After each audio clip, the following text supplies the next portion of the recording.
Seniors and dear colleagues, मैं बहुत ज़्यादा नहीं बोलूँगा, बस दो चार बातें ही कह देता हूँ। जिनको आज हम याद कर रहे थे, वो तो ये सारे लोग जान रहे हैं कि ही वॉज एन एडवोकेट। तो वो एडवोकेट बहुत ही सिंपल नहीं थे, he was a simple fry. बहुत मामूली आदमी थे, उनकी लिविंग बड़ी सिंपल थी, उनके ड्रेस से ही आप समझ सकते हो।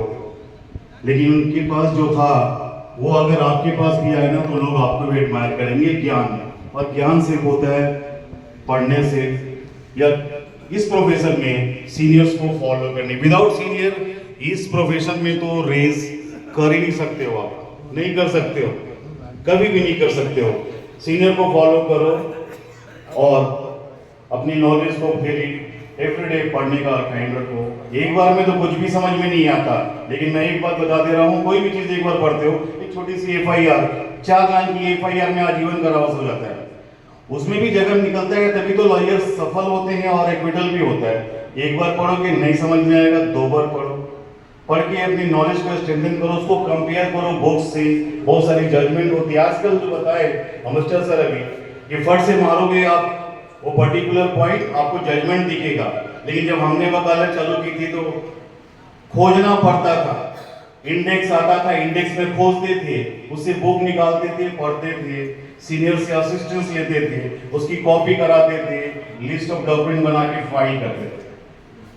तो काफी मेहनत का था, उस मेहनत से ही सीखा हूँ। और आज जो भी हूँ मैं अपने सीनियर्स की बदौलत ही हूँ। मेरी पूरी लाइफ का 70% प्रैक्टिस टाइम जो है वो सीनियर्स के साथ गुजरी है, जैसे भी गुजरी है सीनियर्स के साथ ही।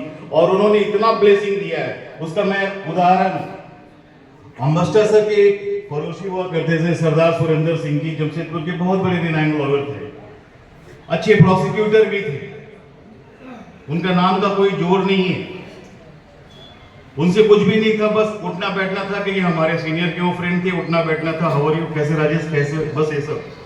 उन्होंने अपने डिमाइस के बाद उनकी पत्नी या उनका बेटा, इकलौता बेटा हमारे पास आया था इसी कोर्ट कॉम्प्लेक्स में, नए कॉम्प्लेक्स में, तभी वहां पे थे हम लोग। आके बोले आंटी को, जब मैं वो देखा तो मैं बोला आप क्यों आए हैं, मुझे बुला लेते। बोले नहीं सर, बोले थे कि मेरे डेथ के बाद राजेश से मिलोगे। हमने क्या बात है बोलिए। बोले सर, बोले थे कि डेथ के बाद मिलोगे और मेरी लाइब्रेरी राजेश की लाइब्रेरी में मर्ज कर दोगे।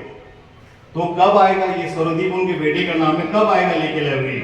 उन्होंने मुझे कहा, तो मैं बोला नहीं भैया नहीं आएंगे, मैं खुद आऊंगा। तो हमारे पास मारुति वैन हुआ करता था उस समय, जब वो डेथ की, आई थिंक 2008 में डेथ की हो। सामने तो मैं जाके उसमें लेके आया। तो ये मेरा उन लोगों का ब्लेसिंग्स है। हमारे सीनियर जो सीनियर, काफी रिनाउंड सीनियर थे, जेएन साहब अपने वक्त के सबसे अच्छे सीनियर थे और बहुत ही रिनाउंड थे।